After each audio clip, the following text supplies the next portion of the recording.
Hi అండి, అందరికీ నమస్కారం. ఈ వ్లాగ్ వచ్చేసి మా ఆయన చెన్నై వెళ్ళాడు. అప్పుడు వెళ్ళినప్పుడు బీచ్కి వెళ్ళినప్పుడు వీడియో తీసాడండి మాకు చూపించడానికి. ఈ బీచ్ ఎవరైనా చూసారా? చూసుంటే కామెంట్ చేయండి. ఇట్లా జనాల్లాగానే ఇట్లా బాగా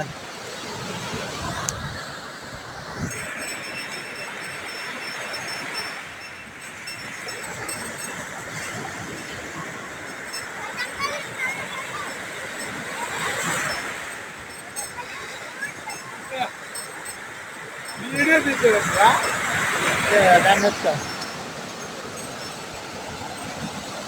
ఏంటనేది ఎట్లా చెప్పు